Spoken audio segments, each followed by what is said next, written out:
All right, so it's chapter 25 today, and it's on reflection and refraction of light. So we will be covering um, some of the properties of light. That means we are um, treating light as a wave, like we learned in the last chapter. So light is an electromagnetic wave, and it, just like any other waves, right, has properties like wavelength, frequency, and things like that. But also another way we can represent the light is like a ray, which is generally useful for things like mirrors and lenses. But before we get to that, there's a little bit of history for you know um, understanding the nature of light, and there's a really fascinating history here because for a long time there was kind of like really a confusion about like what light actually was. So, for example, we have Isaac Newton, who did a lot of experiments actually in understanding light, and we're going to see some of his experiments. So he concluded that light is actually a collection of particles. So he basically proposed a particle theory of light. That means light is moving just like a particle. And since it's Isaac Newton, basically this theory pretty much was a norm for a very long time. So he believed that, for example, if you have an opening and there's a screen, if light is moving and it's incident and it's going through that opening, let's say, and hits the screen at some point, right? What the result will be here is some kind of, bright spot on the screen, which is just like the bullet would enter, let's say, that particular opening and then strike the, screen on the other side. That means for him, the light behaves like a, just like any particle. So that's why he proposed that light is basically um, behaves like a particle. So there is a, particle theory of light. Now, during, Isaac Newton, so basically during the time of Isaac Newton, there are others, let's say, there weren't scientists at the time, basically we used to call them natural philosophers. So other natural philosophers like Christian Huygens that actually argued that light can have some wave properties because there are experiments, not very conclusive, but there were experiments that were, showing that light can technically have some wave-like properties. But obviously this is, as famous as Huygens was, it was, his word against Isaac Newton's word. And generally the idea here is that Isaac Newton was basically the superhero at the time. He was, discoverer of the calculus, physics, he was basically the father of, you can think of like at the time, what we call classical mechanics, right? He was kind of untouchable. Everything he proposed, was taken, as sort of like a standard. And Christian Huygens, though, did develop some, let's say mathematical, let's say relationship of the light to waves. And we had to wait, you can see over 100 years for some experiments to really demonstrate the wave properties of light. So Thomas Young in 1801 did an experiment, and we will have almost an entire chapter on some of these experiments that he did. Chapter, I think 26, we're going to talk about that. So actually 27, he proposed that if you make that opening, or the openings, right, much smaller than what Isaac Newton had, so we're going to see some slides about that, then technically light as it, and enters the region behind that screen will then propagate like a wave. So with this experiment, there was basically no doubt that light was a wave. That means after this experiment, it was, considered that light is a wave. And for about 100 years, everybody, all the scientists, basically treated light as a wave until this quantum physics or quantum effect, came into play, where, some of the properties of light, certain, let's say, circumstances were not really easily described with, concept of waves. So one of the things that we have here is that another very famous genius, physicist, Albert Einstein, um, basically proposed that light is actually much more complicated than just a wave or a particle. Light actually is both of them at the same time. You can take it like it has a dual property.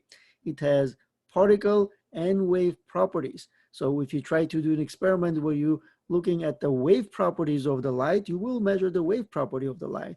If you do an experiment trying to concentrate on looking at the particle property of the light, you will actually be able to observe that as well.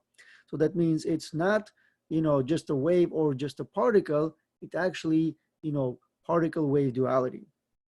In any case, so for example, right now we have Thomas Young. He did, double slit experiment, and he showed that the light is indeed, have wave type properties, and the nature of light was further developed in 19th century until Maxwell, like we talked about in previous chapter, realized that light basically nothing but electromagnetic wave.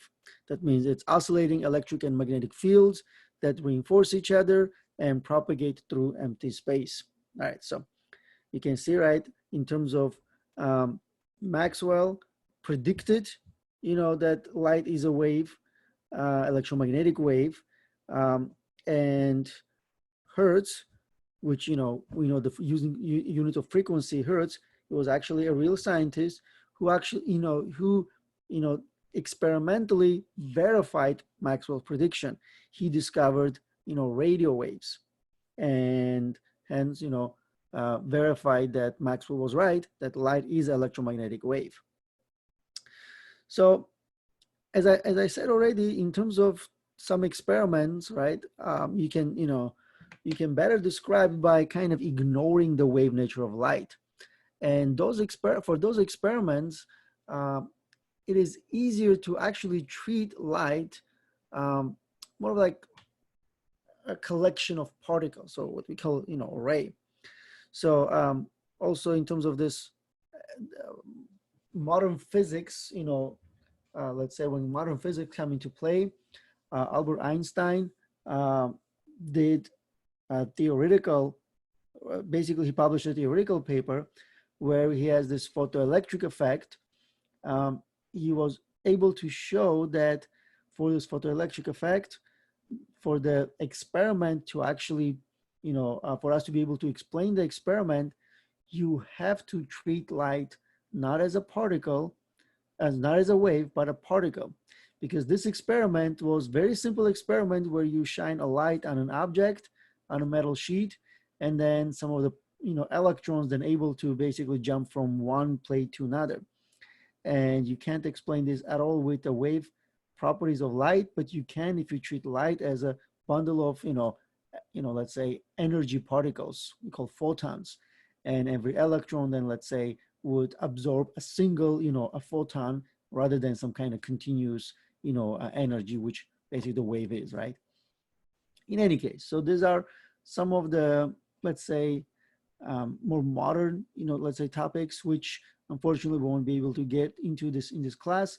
But this photoelectric effect is actually was so, let's say, important, such an important discovery that, Albert Einstein got a Nobel Prize for this, let's say, discovery rather than, theory of relativity. He got his Nobel Prize on, on his ability or on his paper of, explaining photoelectric effect. All right, so in any case, and as I mentioned, right, so the light has this dual nature, and that means, it acts like a particle or as a wave, or, sometimes both of them sort of at the same time. So it's very, very unique. No other, let's say, nothing else kind of behaves like that. That's why the light is one of the most unique things. And because trying to explain some of the light properties, this new quantum physics, quantum mechanics was developed for us to be able to actually, describe some of those, weird, let's say, phenomena of light. In any case, So in this chapter, what we're doing here is we're going to be treating light not as a wave, but sort of like as a ray, let's say vector. So like that means the the light, sort of like we call this geometric optics. So like let's say, so the light instead of moving as a wave, light is moving in a straight line. Again, it's a simplified model, but it's very important. So we have basically the wave model, where light pretty much moves as a wave. It has wavelengths and frequency and things like that. Or we have a ray model where we have using geometric optics to try to describe the propagation of light. Okay, and we say that the light is basically moving like a ray, and a ray is a straight line drawn along the direction. So for example, if here's some kind of source, right, light source. So technically what we have here is it is kind of moving like this. Okay, so crests are those lines are basically crests, right? So you can think like the light kind of moving like that. That means spreading away or propagating away from the let's say source. But instead of doing that, we can just say, okay, so you can represent all this with a straight line like that. Okay, where the arrow will kind of like give you the direction of the propagation. Again, it's a simple model, but it allows you to let's say very easily understand mirrors, lenses, and let's say some of this refraction of the light.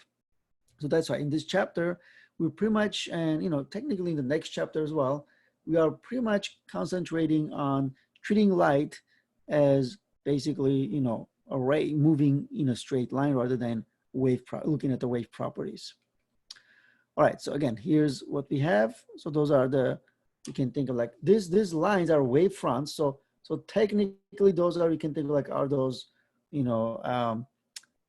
crests of the waves. But the idea here is if you're very close to the source, they're kind of diverging away. But if you look at from a very far away, that means the source of this rays are so far away that if you're looking at the small region, then they are moving kind of parallel. That means those crests, instead of being kind of like a circular, are like planar like that. Okay, and those rays are moving parallel to one another. Okay, so then those wave fronts, again, those are the crests. And the simple thing to about this type of, let's say, the diagram or this type of model is that if you treat those rays parallel to one another, then you can assume that source is far away and relatively simplify some of those calculations. So here's a couple of things we have. In terms of, let's say, then those light rays, you can see, right? So here we have kind of like two scenarios. So the light rays are moving, and then they enter a, let's say, or they reach a barrier where there's an opening. So now, as there's an opening, the light will propagate to the other side. That means it will go to the other side. Now, that opening, which has, let's say, size D, depending on that size D, you're going to have two different outcomes. If you have this size D much greater than the wavelength of the light, then you can assume that as the light goes to the other side, it's going to kind of continue behaving the same way as before. That means it's going to maintain same parallel rays. That means the rays are going to be parallel before and after that opening. Okay, again, we are greatly simplifying this, but if the distance is much greater than the wavelength, then you can have this. And in a way, this is what Isaac Newton had. His opening, right, was very big. That means it's much larger than the wavelength of the light, because at the time he didn't really know what the wavelength of the light is. But as the ray goes through the light basically goes through that opening, it kind of behaves, and it's going to give you, like, let's say one, let's say, bright spot on the screen. So it's going to behave like a particle. Okay, and that's why in a way we can easily just represent it with an one arrow like that, right? With an arrow like this. Okay. So this is good enough for us. This is good enough and simple enough that we're going to be pretty much using this for all the mirrors and lenses, telescopes, microscopes. For all of those things, we can just then basically use this type of model. Because the other one here is where this distance, that means the opening size, is compatible to the wavelength of the light. And as you can see in this diagram, right? So because of the small size of the opening, the light as it goes to the other side spreads out like this. That means, see, the light is basic, or those rays diverge. So it's going to be much harder for us to use that, because it's easier for us to, look at parallel to one another, rays, rather than, rays kind of like diverging like that. So this is actually known as a diffraction. Diffraction is this effect of light spreading out after the opening. And we're going to study this in chapter 27. All right, so okay, so now what we have here is this: a ray of light, the incident ray, travels in a medium. Okay, that means what we're going to do here is we're going to separate the medium. So that means, let's say where the light is propagating. Okay, so that's going to be sort of like the incoming side or incident side, and these are basically incident rays. Okay, and if there is some kind of boundary that separates medium on the left side with the medium on the right side, then one of the things we're going to say here is, let's say, because sometimes that medium can be different. You might have the light coming from air and going into the, let's say, water or glass. So that means here we have two mediums, right? So medium 1, and this is medium 2. And we're going to see some of the things that happens when the light interacts with, let's say, that boundary line. Okay, because one thing we're going to start with is the fact that as the light hits the surface, right, that boundary line, some of that light, or even most of that light, sometimes even all of the light, can reflect back into the first medium. So sometimes this medium 2 can be, let's say, has a special coating or something like that, and it does not allow light to propagate to the other side at all, and everything reflects back. That's basically, what mirrors are. Mirrors have, they have a medium 2, right, which is the other side, is specifically made so that nothing goes to the other side, everything reflects back.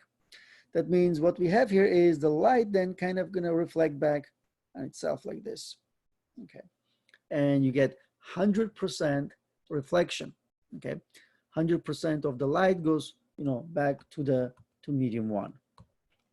Okay, now sometimes the light might be at an angle with respect to the surface, so you can have something like this.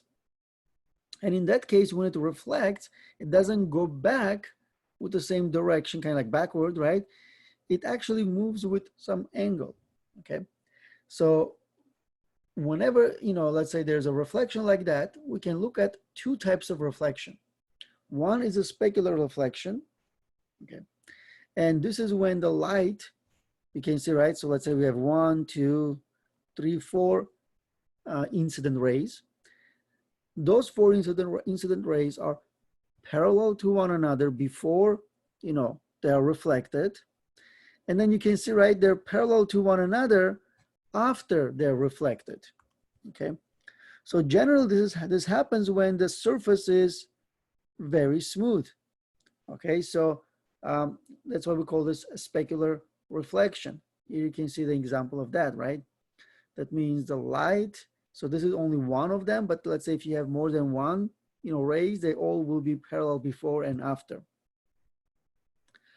Because you can also have a diffuse reflection, which is the surface is not smooth. Okay, it has imperfections, bumps, and things like that. And when the light strikes the surface, you can see, right, they are parallel before, but not after. That means they can get either scattered or absorbed, and you can see, right, you get nothing like what we had in the previous slide. So even if there is a reflection, so this is like, kind of like the beam of light. That means that you have like a billions of like rays combined together, and then here they're all scattered or absorbed, and then you don't have anything, you know, that can be considered as a reflected light.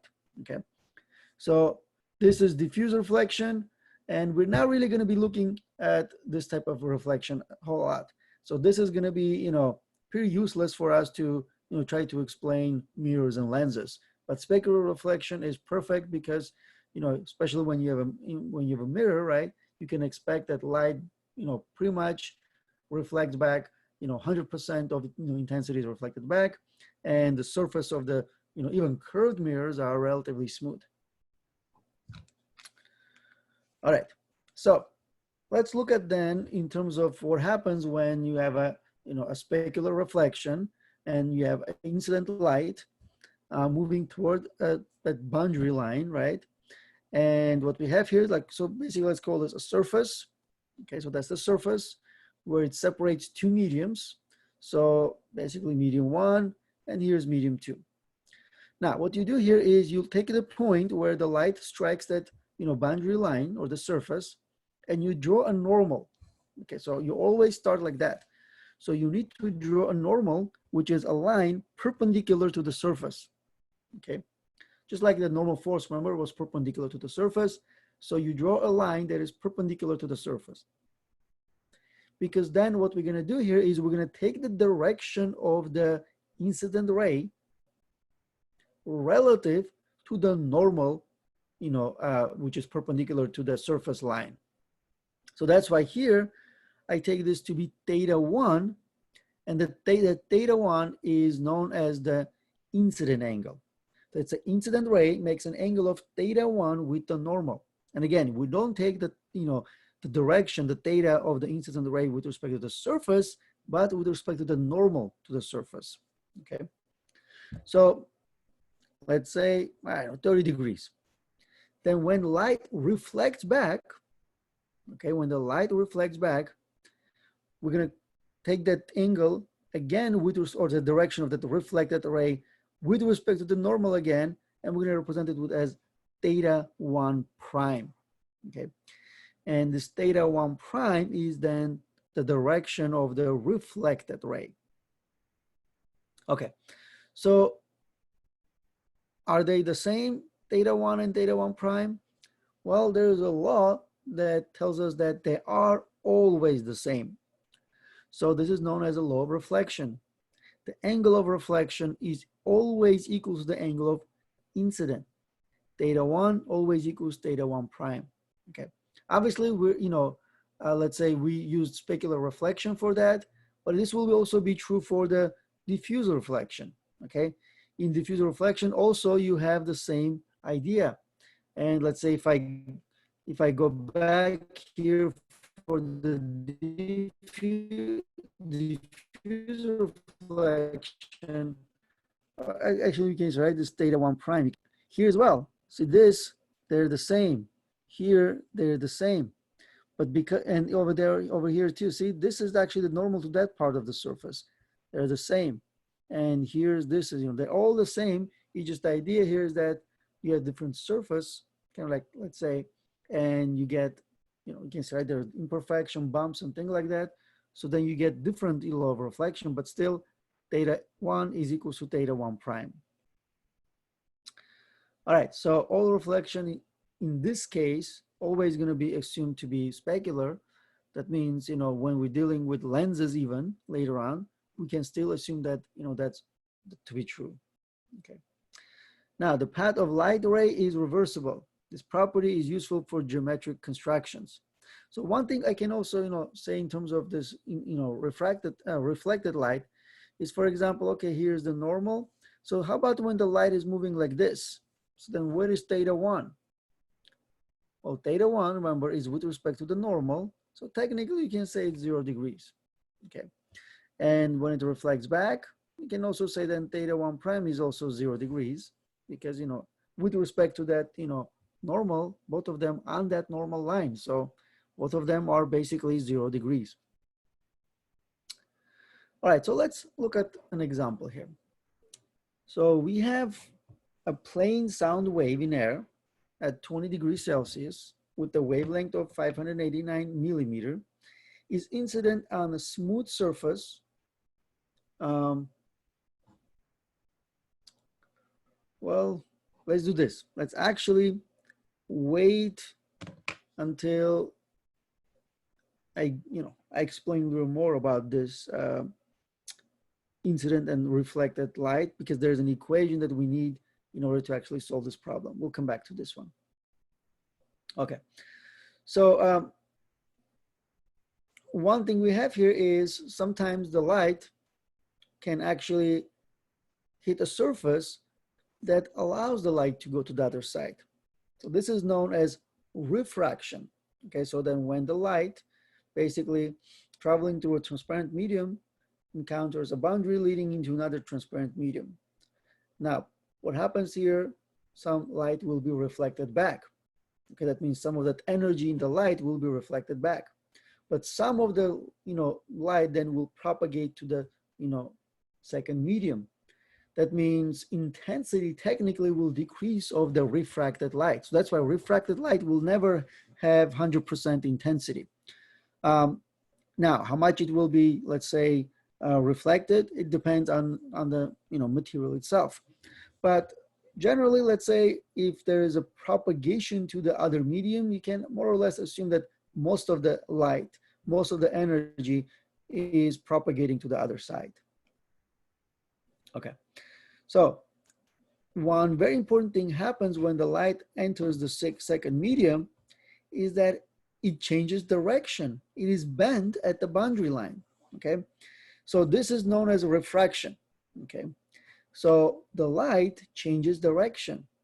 There's another thing actually happening, and that's light changes its speed. It also, will slow down or speed up depending its previous, let's say, speed.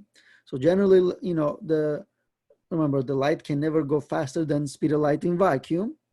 But if it's going, let's say, from a water into air, it's actually going to speed up. If it goes from air into water, then it's actually going to slow down, because remember, in air, it is moving at the speed of light. In vacuum, for us, it's pretty much the same thing. Okay, so here's perfect example of both reflection and refraction, because you always will have some kind of reflection. So one is the incident ray, okay, and you can see, right, so you have, this is medium one, which is air. So all this black, this dark here, this dark medium is air basically. And then you have medium two, which is some kind of acrylic glass. Okay. And you can see that first wave incident array, right, hits the surface over here. Okay, and I can do a normal, and I can take this as theta 1, and then this is theta 1 prime. Okay, but one thing we can see from there is the light actually propagating into the medium 2. So this ray 3 is actually a refracted, okay, a refracted light. And for example, one thing you can see here is if I'm drawing the original direction of the light, it bends, right? It bends with respect to that original. It's more moving toward the normal, okay? So we're actually going to call this, let's say, theta 2. Theta 2 is going to be, for the refracted light. And it continues, then it hits the surface over here, then it's reflected back. So it's reflected back, obeying law of reflection. And then here, with respect to the normal, it actually goes into the air from the glass, right? And in this case, it's actually refracted again. This 5 here is another refracted from, a medium 2 to medium 1, back into medium 1. And you can see here is there's again bending of the light, okay? And this time it's actually bending a little bit differently. Here it bends toward the normal. Here is actually bent away from the normal. And that's something we're gonna, study in great detail in the next few slides. But you can see there are a lot of things going on. Every time the light goes from one medium to another, there's a change in direction. And generally when there's a change in direction, there's also, change in speed. When let's say you're talking about ray 3 is actually moving slower than ray 1. And then ray 1 and ray 5, they are actually moving faster. That means, 3 and 4, both of them, the light is in a medium 2, moving at the same speed. But when it goes from, let's say ray 1 to ray 3, it slows down. But then ray 4 to ray 5, it actually speeds up. Okay, so now let's look at this refraction of the light as it goes from one medium to another. We're going to consider, the light incident, in air, right? So that means we start in air, and you can see that incident ray has θ1 angle with respect to the normal, okay? And at this point, when it hits the surface, some of it is reflected back. So then you have this θ1, θ1 prime, and they're always going to be equals to one another, right? So θ1 is equals to θ1 prime.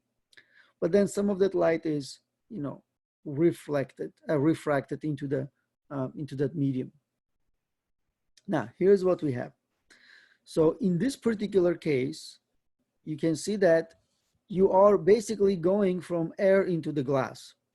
Okay, that means we're going from less dense material.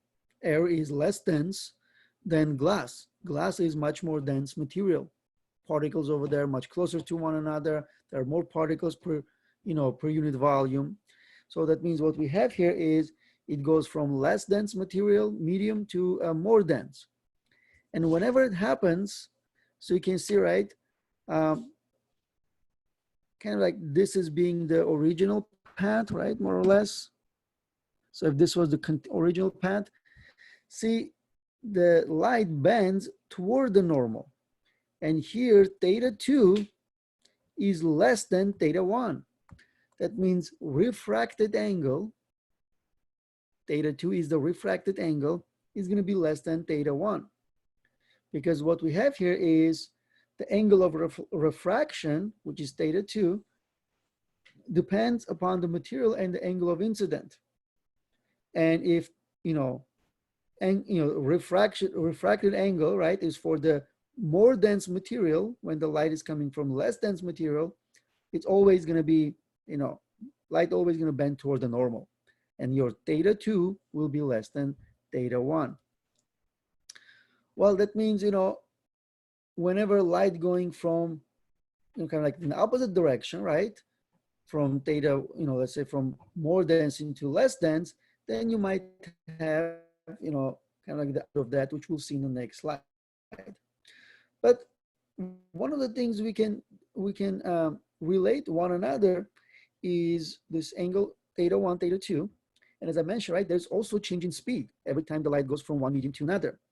And V1 and V2 represents those relative speeds. Now, there is a very simple but very useful equation that relates those angle of refraction and incident, not necessarily like the basically the sine of the thetas. You can see, right, ratio of sine of θ2 over sine of θ1 happen to be exactly equals to ratio of the velocities, V2 over V1. Okay, so V2 over V1 is equals to sine of θ2 over sine of θ1. Okay, and this relationship is basically represents kind of like one version of the equation that we're going to look at a little bit, and that's equation known as the Snell's law. But this equation here represents that there is going to be a change in speed, right? Because if your θ2 is different from θ1, that means sine of θ2 over sine of θ1, this is going to be different, then V2 and V1 will also be different. Because if V2 and V1 are the same, then this is 1. Sine of θ2 over sine of θ1 can only be 1 if the θ2 and θ1 are the same. But we can see that θ2 and θ1 are not the same. That means V2 and V1 also not the same. And one thing we're going to see here is this. If θ2, let me put it here. If θ2, in this case, right, less than θ1, then V2 is less than V1, and they kind of go together. Okay. If the light bends toward the normal, that means it also slows down. Okay. So you can always assume by looking at the diagram, you can figure out if the light will slow down or speed up. If it's bending toward the normal, theta 2 is less than theta 1, it's definitely going to slow down. All right. The light then can also, this is basically represent that. So the light may refract into material where its speed is lower, angle of refraction is less than the angle of incident. So, and the ray bends toward the normal, kind of like summarize basically what we just talked about. All right, so now we can actually have the incident light originate inside this, more dense medium. So let's say in this case, the light starts from, in glass, right? So it's starting from glass. That means our medium 1 is the glass. So then theta 1 represents the angle the light makes inside the glass with respect to the normal. Okay. So in this case, what we have here is, this is theta 1, and let's say this is V1. This is how fast the light is moving in this glass, and what is its incident angle or angle of incident in glass. Now, when it comes out into the air, so let's say, see, this is, let's say, its original path. Let me try to, this is being its original path. So you can see, right, instead of like in previous case, the light bent toward the normal, it actually bends away from the normal, okay? And you can see right here's theta 2, in this case, greater than theta 1. In the previous example, theta 2 was less than theta 1. But here, when the light goes from basically more dense material into the less dense material, right, it actually bends away from the normal. Well, if the theta 2 is greater than theta 1, one of the things going to happen, and obviously you can think like light going, into the less dense material is actually going to speed up, and V2 is going to be greater than V1. So that means this is the example where light will actually start moving faster. The angle of refraction is greater than angle of incident. The ray bends away from the normal. Okay, and this is basically what happens for this particular case. All right, so light actually starts speeding up. Okay, because it's less dense, right? Less collisions and things like that. So the ray overall will be moving faster. All right, so how fast it is moving in air? Well, we treat air as very close to the vacuum, and what we have here is, remember we actually talked about this index of refraction last time. So what we have here is the light actually moves at the same speed more or less in air and in vacuum. That means we can assume that 3 times 10 to the 8 meter per second, or this C here, is for air and vacuum. Okay. And whenever light is moving in water or glass or any type of more dense material, it will slow down.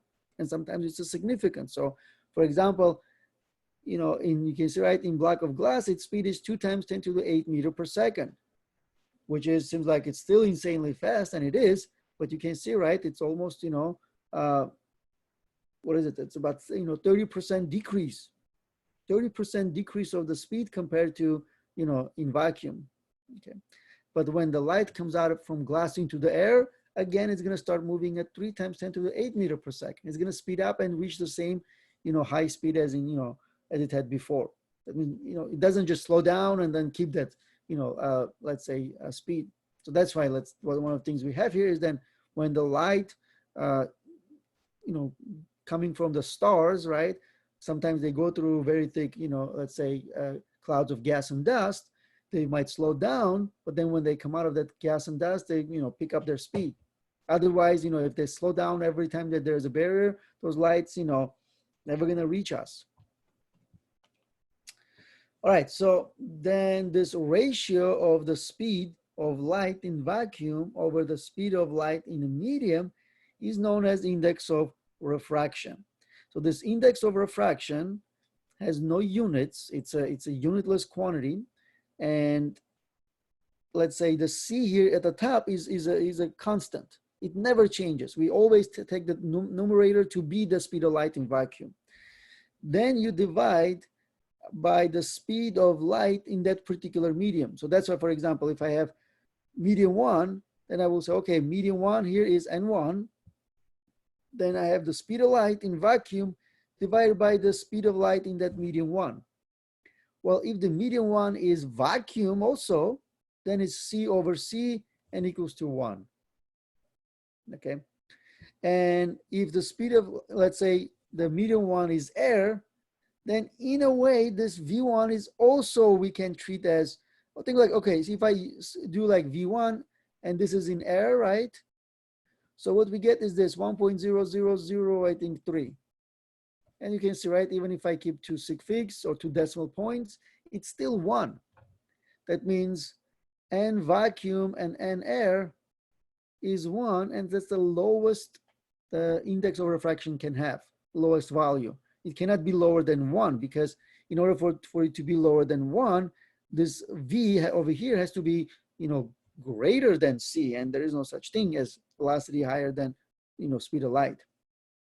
All right, so this index of refraction then becomes a very useful tool for us, because one of the things I can do here is then represent the medium in terms of index of refraction. All right, so again, for vacuum, N equals 1, and we assume that N equals 1 for air as well. And for any other media, N is greater than 1. So for example, then if I have, this is medium 1, this is medium 2, I can, instead of say medium 1, medium 2, I can say here's a medium with index of refraction of 1. That means this is either air or vacuum. And let's say, most of the time we use air for that. So N1 equals 1 means this is, let's say air. And what I can say here is then this is medium 2, N2. For example, then if this is glass, I can say it's 1.5. Then I can say, okay, N1 is 1, N2 is 1.5. That means I don't, by, looking at this, index of refraction, then I can figure out what type of mediums I'm dealing with. And I can see that, it goes from less dense, N1 equals 1, to more dense, N2 equals 1.5. That means bigger this number, more dense this medium. That means more it will bend toward the normal. Let's say when it goes from medium 1 to medium 2. All right, so let's see then what's going on here. And in a way, one of the things, let's say if you wondered in terms of why the speed of light actually changes, why does it decrease or increase, this few slides basically are going to explain all that. So when the light goes from one medium to another, what makes the speed of light pretty much, decrease? Okay, so to understand that, we have to a little bit go back to the wave property of light. Okay, so think like this. So let's take the light moving in medium 1. So this gray here is medium 1. So you can see, right, those are the wave fronts. So those are the wave fronts. And then you have your, basically your waves. So remember, from one crest to another, that's the wavelength. Okay. Now what I have here is, so this is index of refraction in medium 1, which is C over V1. Okay. Now, as the wavelength 1, which is from crest to crest for, for the wave in medium 1, as the light goes from medium 1 to medium 2, and this is N2, which is C over V2 for medium 2, if N1 is not equals to N2, if they're different, then one of the important things will happen, the wavelength will change. That means when the light goes from, let's take N1 less than N2. When it goes from less dense into more dense, the wavelength, right, the crest, from crest to crest distance will shrink a little bit. See, look at this lambda 2. Lambda 2 is smaller than, lambda 1. Okay, that means the wavelength will decrease. The frequency at which the wave fronts pass an absorber at point B, so let's say, here's, point A, here's point B. So for about in terms of now the frequency, right? Frequency actually does not change. So that's one thing, because remember, one of the things we have here is about, let's say, uh, about light, right? So if it's, if it's a, let's say, a radio wave, it's still a radio wave. Frequency is basically the same before and after. So frequency always remains constant, okay? But wavelength changes. And what we have here is the velocity is wavelength times frequency. Okay, so let's say this is V1 equals lambda 1 times F1. Then here you have V2, lambda 2 times F2. All right, so even though F1 and F2 are the same, lambda 2 is less than lambda 1, which means V2 is less than V1, okay? Because lambda 2 is less, V1 is then going to be higher in magnitude than V2. That's why it's going to slow down, okay? And this is always going to be true, no matter what medium, let's say propagate, no matter in which medium the light is propagating, your wavelength will always change if it goes from different index of refraction to a different one, right? But frequency never changes. So that's why when you're looking at some object, the color of the object doesn't change if you look at it in air and then you look at it in water. You're going to still see the same exact color. Otherwise, imagine you have object blue in air and then you put it in water and then it becomes green. It doesn't happen because our eyes are sensitive to frequency. So we interpret frequency, and frequency doesn't change even though, let's say, the wavelength changes. Okay, so this is kind of like mathematics of that to show that because lambda 1 and lambda 2 are not the same, V1 and V2 are not the same. And one thing we can have here is sort of have this, a relationship between wavelength of medium 1 and wavelength of medium 2 with respect to the index of refraction of medium 1 and medium 2. That means what I have here is, if I want to know what is my wavelength in medium 2, then I can calculate this by taking the ratio of N1 over N2 times the wavelength, okay, times the wavelength.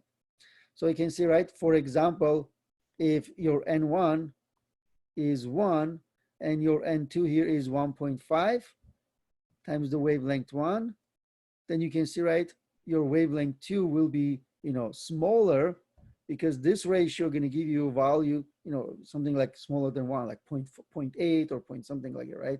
So 1 divided by 1, 1 over 5, right? Gives you 0.67. That means lambda 2 equals 0.67 times lambda 1. Okay, there is about 30% decrease in the size. All right, so same way, we can now have another equation for the index of refraction. So we already have one, which is C over V, okay, which is in terms of the speed of light divided by the, velocity in the medium. Now here's what I have then. This index of refraction, so let's say this is for medium 1. See, this is C divided by V1.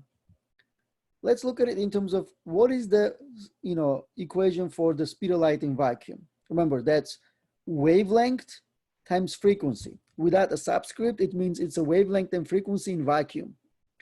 Then this is divided by velocity 1, which is wavelength in the medium 1 times frequency in medium 1. Okay. Now here you can see that frequency before and after, no matter what, is the same, so they can cancel out. That means what you have here is then becomes wavelength in vacuum divided by wavelength in medium 1. How about if it's medium 2?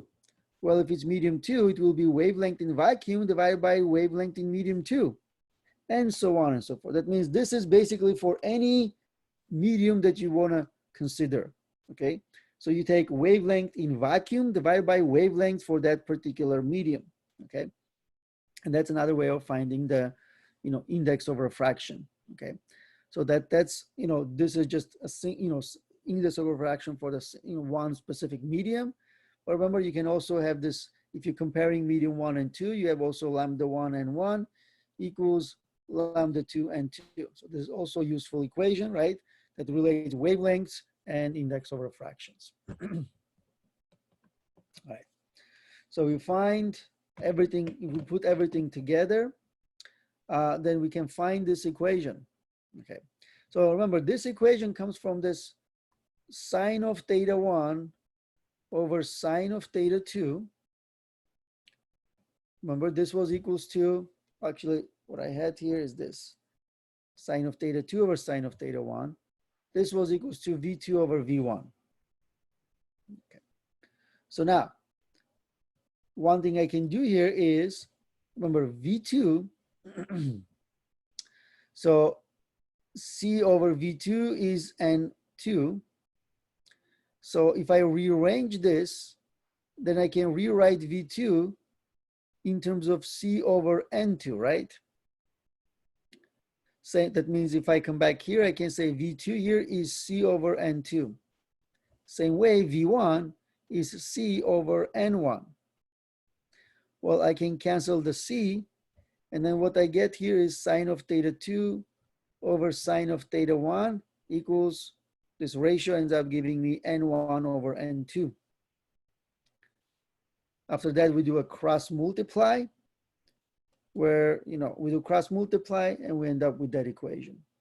So this is kind of like the most commonly used equation that we call a Snell's law of refraction, or just, simply a Snell's law.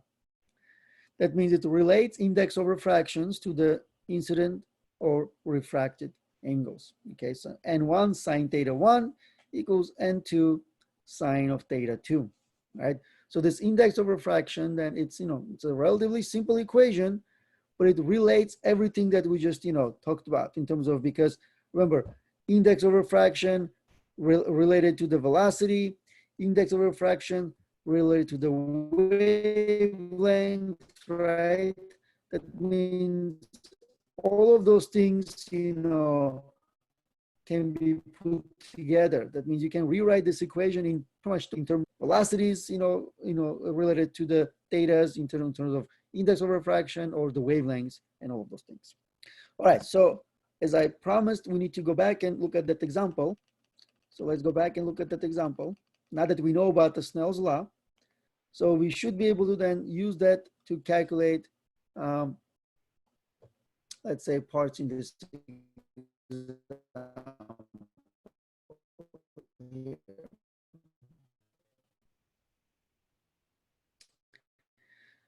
All right, so incident on a smooth surface of water at 25 degrees Celsius at an angle of incident of 13 degrees.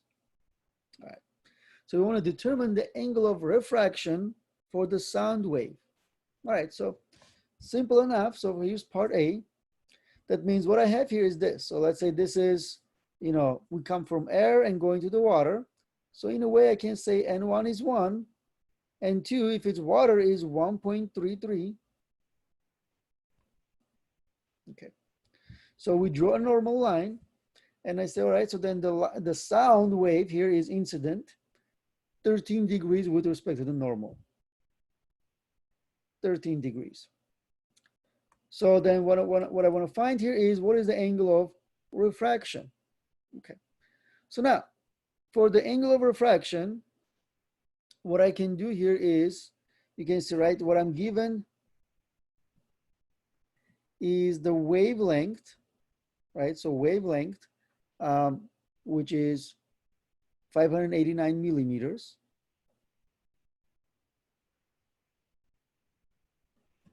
Okay.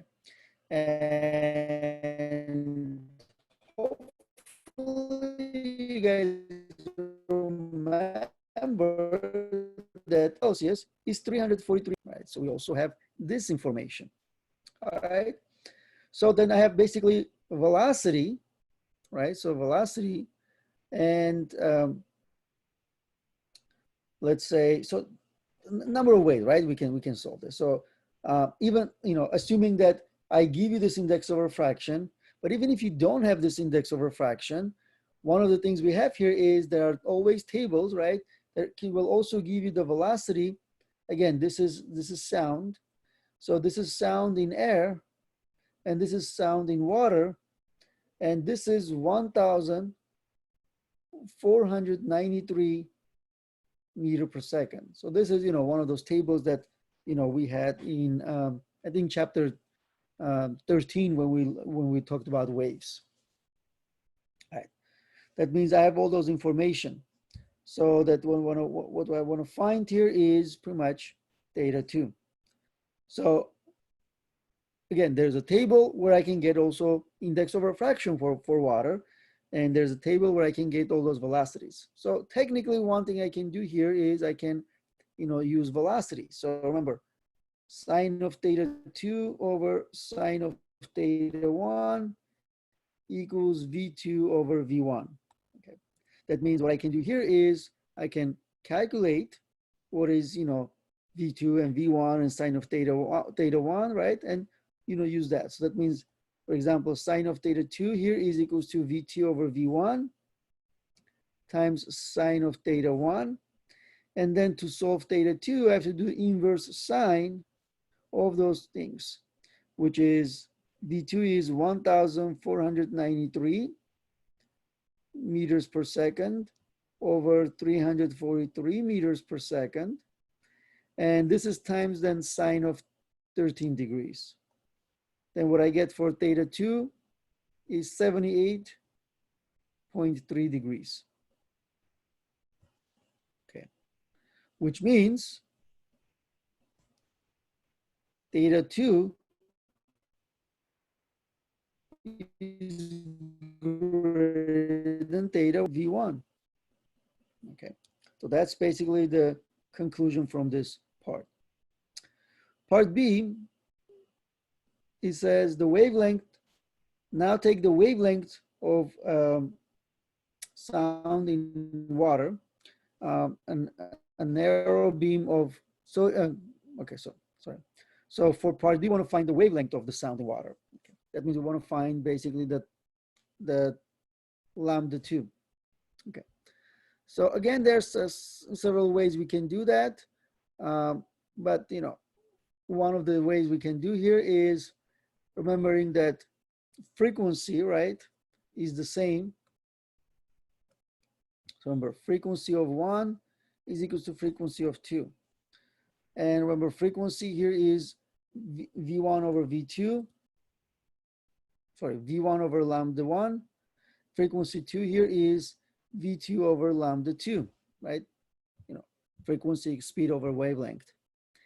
And that means I have then this relationship, and then I can use these two ways, solve for lambda 2, which is V2 over V1 times lambda 1. And V2 is again 1493 times then the wavelength 0.589 meters. And this is divided by V1, which is 346.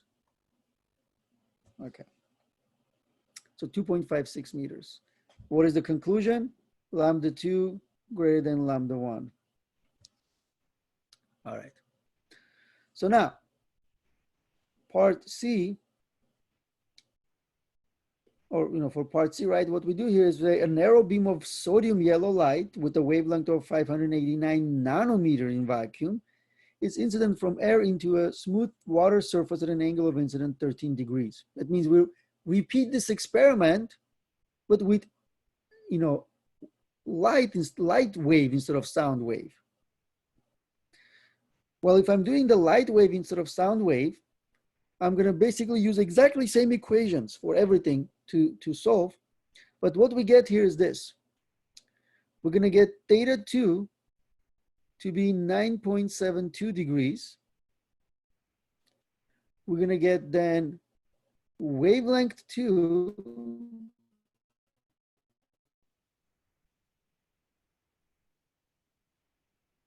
to be 442 nanometers.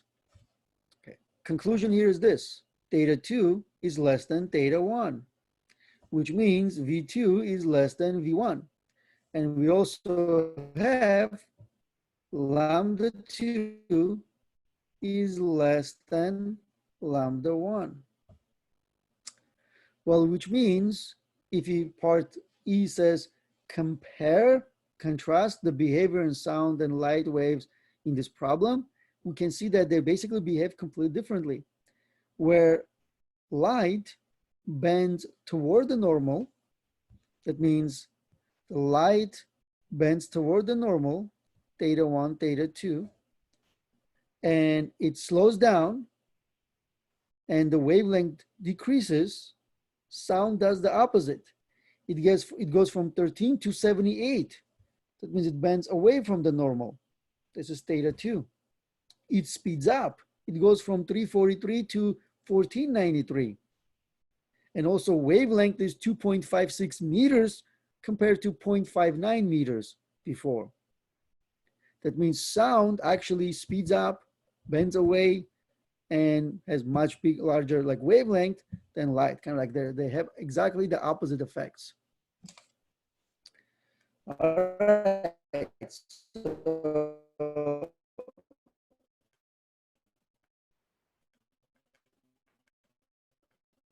let's go back then to the,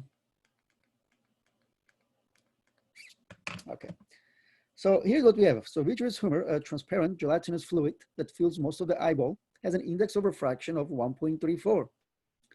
A visible light ranges in wavelengths from 380 nanometer, which is violet, to 750 nanometer, which is red. We talked about it last time.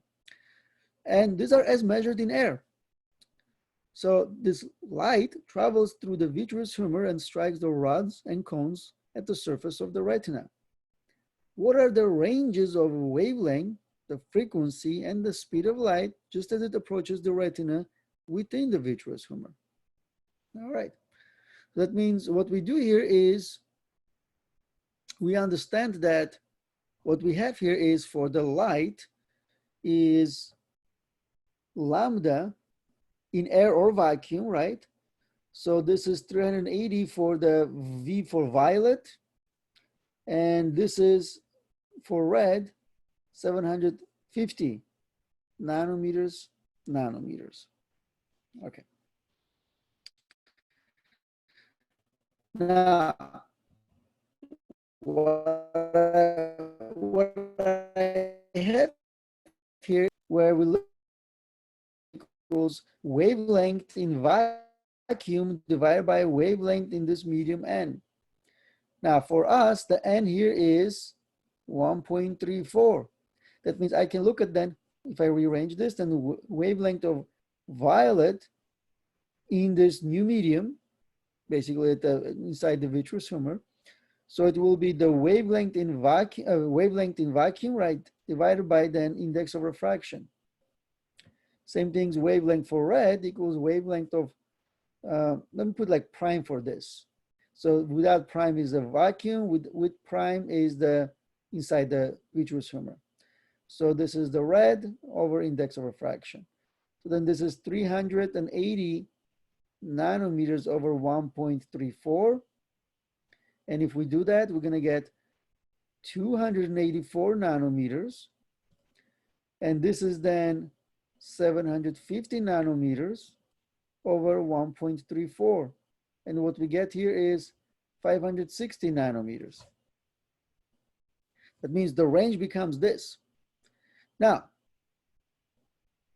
for part B, it says, what is the frequency? Well, we can find the frequency for those two, right?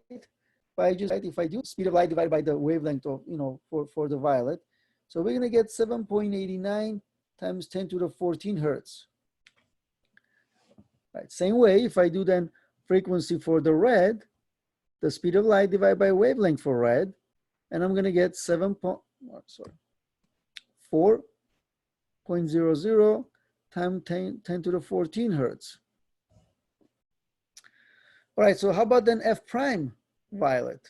Well, it's same as F violet. And F prime red is same as F red.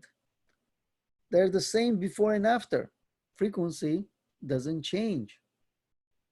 So that's why, see, this is violet. It's an object that has a violet color in air. But when that light enters your retina, right, this before it reaches your retina, it enters your eyeball, there's a vitreous humor over there, its wavelength already changes. And this is ultraviolet. Technically, you should not be able to see that, but we can see that because we interpret frequency, and frequency before and after is the same. And this is more like a yellowish color, green color, but we're still gonna see the red because frequency before and after is the same.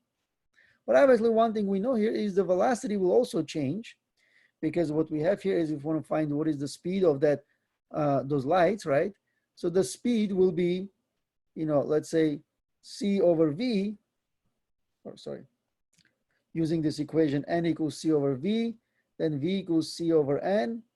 So 3 times 10 to the 8 over 1.34. We can see that it's 2.24 times 10 to the 8 meter per second. So it slows down. Slows down, because it's more dense medium compared to air.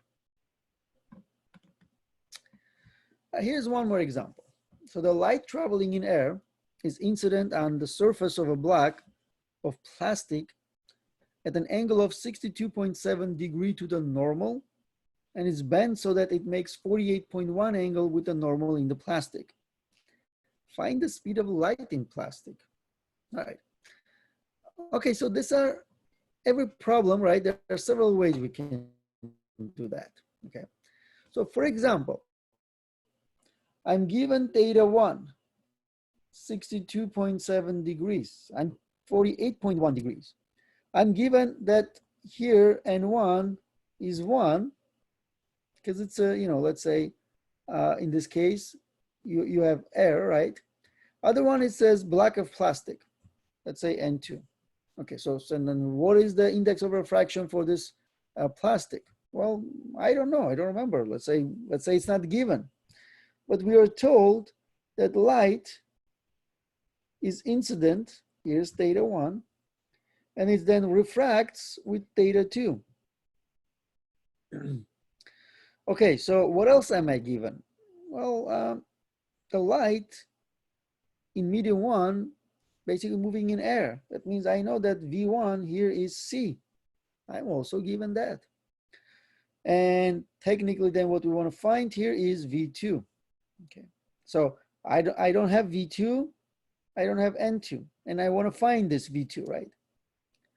There are a couple of things we can do. So let's say, for example, I can use this ratio, sine of theta 2 over sine of theta 1 equals V2 over V1, right? I can do that. Say, all right, so then is equals to sine of theta 2 over sine of theta 1 times V1. All right. So for that is sine of 48.1 over sine of 62.7 times 3 times 10 to the 8 meter per second. Well, we're going to get 2.51 times 10 to the 8 meter per second. All right, simple enough. But there is an alternative way of doing this. So let's say method 1, method 2. Well, I can use this equation, N1 sine of theta 1 equals N2 sine of theta 2 to solve for N2. Because N2 equals sine of theta 1 over sine of theta 2 times N1. So this is sine of 62.7 over sine of 48.1 times index of refraction of 1, which is 1. And we get this as 1.194. That means, for example, now we know that plastic has an index of refraction of 1.194, 194. I guess maybe like 1.2, right? But now that I have that, then I can solve for V2 because this is C over N2. It's 3 times 10 to the 8 meter per second over 1.194. And again, I'm going to get same thing, which is 2.51 times 10 to the 8 meter per second. All right. Okay, here's one more example. And you can see, right, examples are getting a little bit more, let's say, involved. They're more, mediums maybe. So here's an example where there are 3 mediums that we have to consider. Okay, so we have a layer of water that covers a slab of material X. That means we don't know what type of material this is. A ray of light traveling upward follows the path indicated. That means it starts from here. So it moves in this medium X, reaches the medium X water boundary, then refracts into the water, then reaches water air boundary, and then refracts again. Okay. So we're gonna we are given that there's a 65 degree of this light in medium X relative to the surface, and there's a 48 degree with respect to the normal inside the water. Right. So we're going to use this information to find the index of refraction of this material X and the angle of light mixed with the normal in air. That means it's going to come here and refract. And remember, it's going to go, let's say if I have this one as N1, N2, and this is N3. See, N2 is greater than N3, so it's going to actually, bend away from the normal. And we're going to get then this, theta over there. Okay, so we want to find that. All right, so let's see. What I have here is, we assume that you know the N3 is 1, because it's air. And let's assume that you know that N2 here is 1.33, because it's water. All of those information given in the tables. Okay. So let's concentrate on particular, so this particular surface between medium X and water. Okay. So if I have that, then I draw a normal, and I'm saying, okay, so there's a light like this incident. So let's call this then theta 1. And it's going to refract. Okay, here then I can see what it refracts like this. Okay. Now, what is theta 1? Okay, so if you say that theta 1 is 65, you are wrong, because theta 1 is this guy over here, which is 90 minus 65. All right, that means theta 1 here is 25 degrees. How about theta 2 when it goes into medium 2? Well, that's given to us. And that's here, because this is already with respect to the normal, and that's 48 degrees. All right. So in a way, then what I have here is this, right? I have theta 1, which is, this is 25. I have theta 2, which is 48. And I have N2, which is 1.33. So using Snell's law, N1 sine theta 1 equals N2 sine of theta 2. We can then use this. So basically divide both sides by theta 1 to then get N1, which is equals to N2 times sine of theta 1 over sine of theta 2. That means it's sine of 48 degrees divided by sine of 25 degrees times 1.33. So that means this N1, which is medium, this medium X, right? The medium, unknown medium. So it's going to have an index of refraction 2.34. Okay, again, so that means N2 is 2.34. So you should have been able to guess that this index of refraction of, so that means N1 should be greater than N2, because theta 1 is less than theta 2.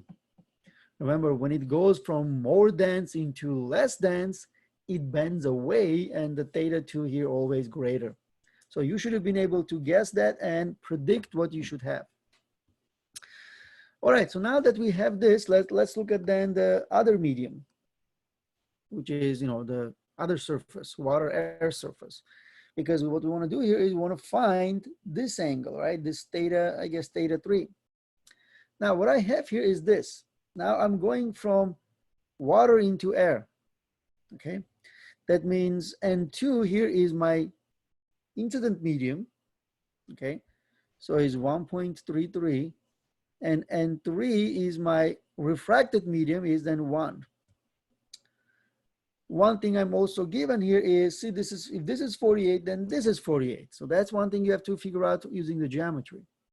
That means you're given theta 2, which is, in this case, theta 2 is the incident angle, right?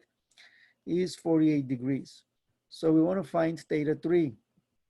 But, we have everything that we need, again, to use the Snell's law.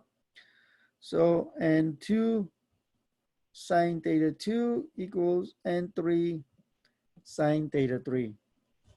All right. That means what I'm going to end up with this. N3 here is equals to inverse sine. Okay, so inverse sine, and it's N2 over N3, then sine of 48, and all that inside the inverse sine. We calculate this and we're going to get 82 degrees. And again, this should make sense because if this is 48, then when it refracts, goes into even less dense material, it have to bend even further away from the normal, and you should get much larger, refracted angle. All right. So there are a couple of things. This is, when in terms of dispersion and prisms. So one of the things that Isaac Newton did, he was able to show that the index of refraction inside a prism or inside acrylic for different colors is actually different. And they, bend differently inside, let's say, a prism. So he used prism where he was able to show that, for example, you can see, right? So as a function of wavelength, so you can see violet to red, the index of refraction slightly changes, okay? That means for crown glass, or acrylic, or fused quartz, right? You can see, right, for the, let's say 400 nanometer, right, violet, index of refraction is roughly 1.47, where for the same thing, let's say the red is about 1.59 or something like that, right? So there's a little bit of difference in index of refraction. That means when you're using the Snell's law or the index of refraction equation, you're going to get a little bit of different, value of the, let's say, speed for each wave, okay? And that means, violet will bend more than red, okay? Because what we have here is it has a 400 nanometer wavelength compared to 650 for the red, but they also have a different index of refraction. So when you're using this combined together, right, you're gonna get different, bending angle, right? So one of the things he did is he used, let's say, a prism where he has a white light, which has every color, right? So when you look at the white light, it seems like, okay, so there are no colors. But if you have a white light incident, so see, this is, let's say, the normal to that. So let's say this is theta 1, okay? And then this is then theta 2. That means it goes into the acrylic, okay? Now, the light moves and hits this surface, okay? So this theta 2 and let's say this theta 3, generally the same. Then what you get here is, since this is, now you get then theta 4. Okay? That means the light then comes out of over there. But see, this is given, like, let's say, the original path. That original path, you can see, right, is quite different from the actual path of the light when it exits the prism on the other side. So you have two surfaces basically to take into account. And this angle here is the apex angle, okay? the angle between the sides of the prism through which the light enters and leaves. Okay, so the ray that emerges from the other side, then you can see that it has this, what we call bending angle or angle of deviation, this delta, okay? So this delta over here is angle of deviation. And that delta also going to be different. So you have then, let's say, delta for different colors, right? So for example, delta for red is going to be less than delta for violet, okay? Because for example, if next slide will make it a little bit more clear. So if you look at what's going on with the white light as it enters the prism, see on the other side when it comes out, because of different index of refraction, because they have different speeds, they also leave the come out on the other side at a different speed. So they see that means they're able to spread out like that. So using a prism, Isaac Newton was able to show that white light, is nothing but the collection of violet, blue, red, green, yellow, right? Because you can actually separate colors because of that. So that's why it's a nice trick where you can have the light going through the prism and use a geometry where it comes out on the other side, like separated like that. Okay, so he was able to show that light is, or white light is spread out into this, spectrum. Okay, and you can see, right, the violet, right? So let's say this is the original path. All right, so it's not going to be blue on blue. So for example, I guess, see, so this is the original path. So this is delta for red, and let's say this is delta for violet. And you can see, right, delta for violet is much bigger than delta for red, or you can say blue instead of, violet if you want. That means, it deviates most, the violet deviates most from the original path because of the, small, let's say frequency and, basically a little bit larger index of refraction. All right, so one other application we're going to consider here. And so basically, this is pretty much going to be the last application in this chapter. This is known as total internal reflection. And this is generally happens like this. So let's say, remember we considered two scenarios, right? Scenario one, when light goes from lower index of refraction to higher index of refraction, it bends toward the normal.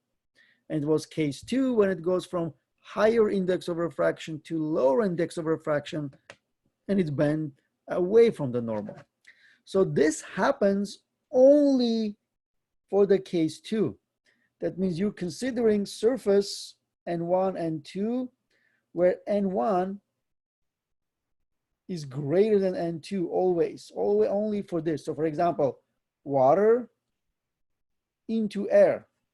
It will never work from air into water. Because one of the things we have is this. So let's say here's a normal to the surface, right? So let's say I have a light incident with theta 1.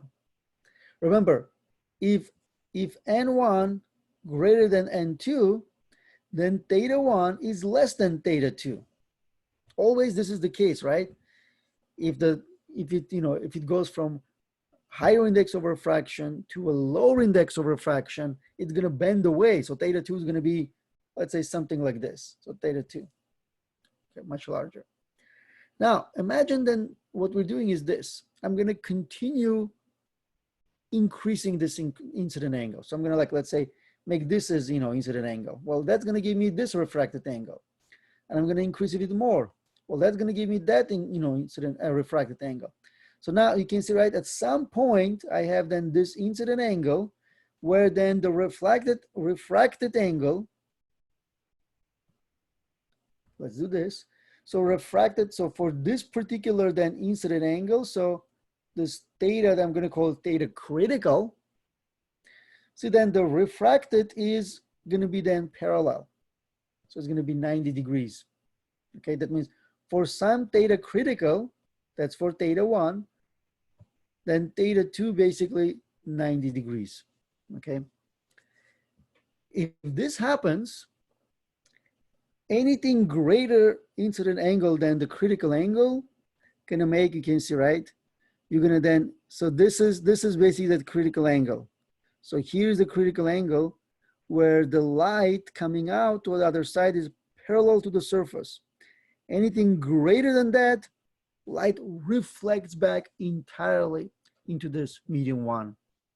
That's why it's known as a total internal reflection. That means light will no longer go to the other side. Everything will be reflected back. Okay, so that's kind of what we have. That means for some theta incident, so this is again, this is theta, we call it theta critical, the theta 2 will be 90 degrees. Because theta 2 always greater than theta 1, you can actually have that. That means if I'm using this N1 sine of theta 1 equals N2 sine of theta 2, that means I will get N1 sine of theta critical. So that means for some theta 1, you know, I'm going to get where the sine of theta 2, right, is 90 degrees. That means sine of 90 is 1, so I get N2. That means the sine of theta critical is the ratio of N2 over N1, and I can actually calculate this critical angle.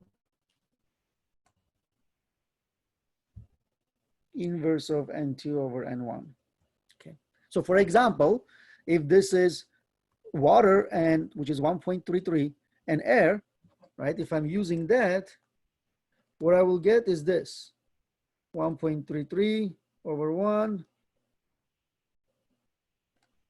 Oh, sorry, guys. It's a common mistake. And 2 is air, and 1 is 1.33. So it's 1 over 1.33. All right, so I get 49 degrees roughly. That means this is 49 degrees. If it's water, then it's going to come out 90 degrees in air. Okay. That means if I have 49.3 degrees, for example, in water, everything reflects back. Nothing goes to the other side. That means you can basically put something inside water at such angle that nobody can see, you know, outside of water. Okay. So that's pretty much what we call, you know, total internal reflection.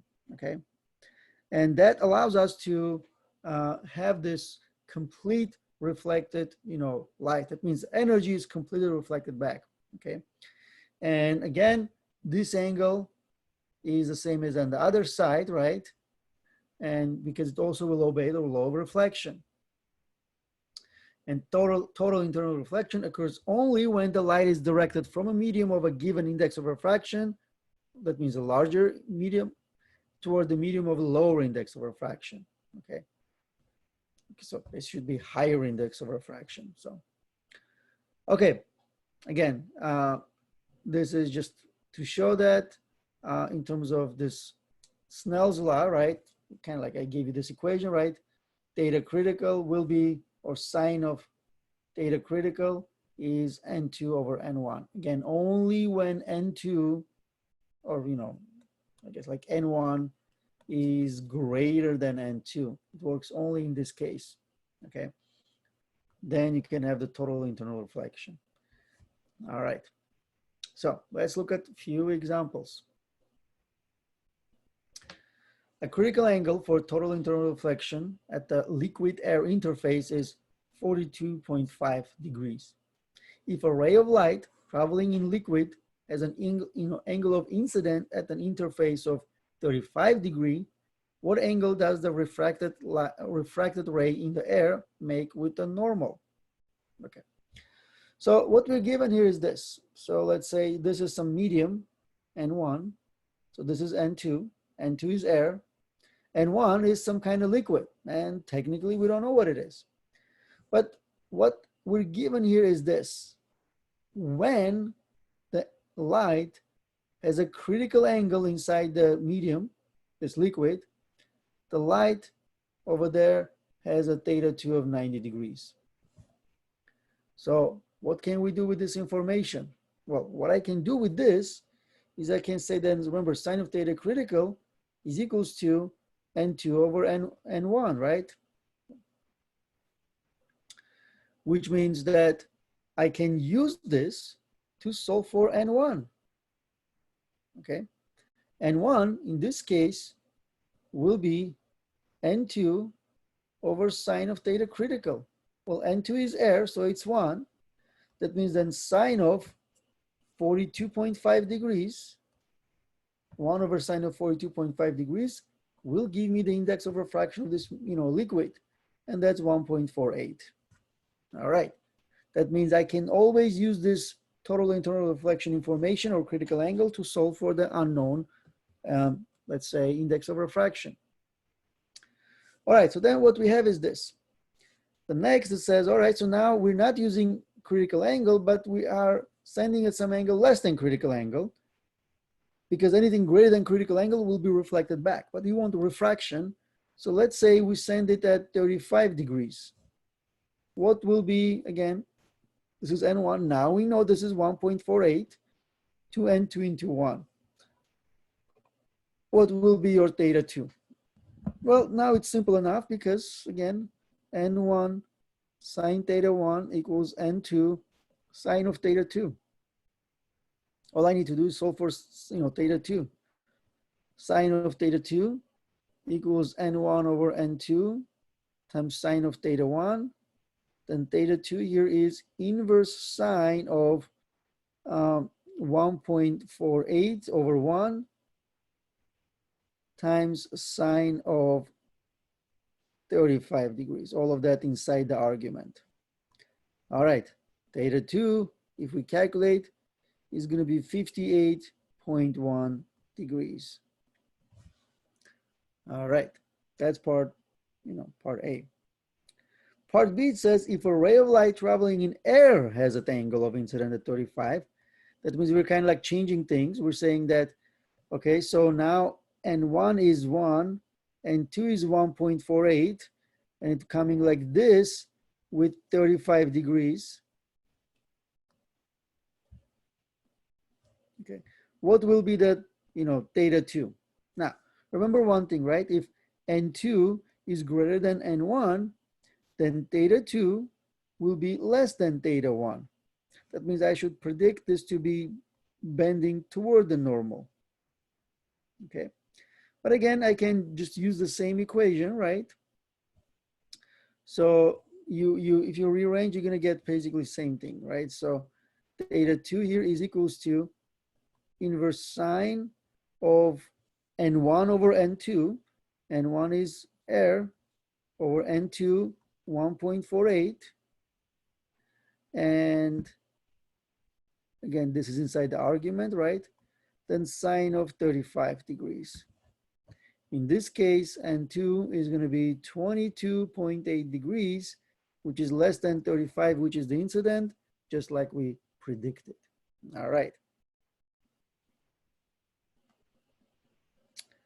All right, so one last problem. The light ray travels inside a horizontal plate of glass, striking its upper surface at an angle of incidence of 60 degrees. This ray is totally internally reflected at the glass air boundary. A liquid is then poured on top of the glass. What is the largest index of refraction that the liquid could have such that the ray is still totally internally reflected? All right, so that means what we have here is N1 is glass, 1.5. So then N2 here is some unknown liquid. All right, but what we have here is the light is going to be, let's say 60, when it's at 60 degrees, right? The critical angle. Then you're going to get theta 2 as 90 degrees. Okay. So we want to know then what will be the index of refraction of N2, so that happens. In that case, what we do here is, remember, so sine of theta critical is equals to N2 over N1. So in this case, just solve for N2, which is N1 times sine of theta critical. So N1 is 1.5 times sine of critical of 60 degrees. So then we get N2 as 1.30. That means 1.30 is the largest index the liquid could have and still produce total internal reflection. Okay, and total internal reflection depend on a difference in index of refraction, okay? So using, again, this theta critical equation, we were able to calculate the index of refraction for medium 2. All right, so this concludes this chapter 23. And go ahead and start working on the homework problems if you haven't.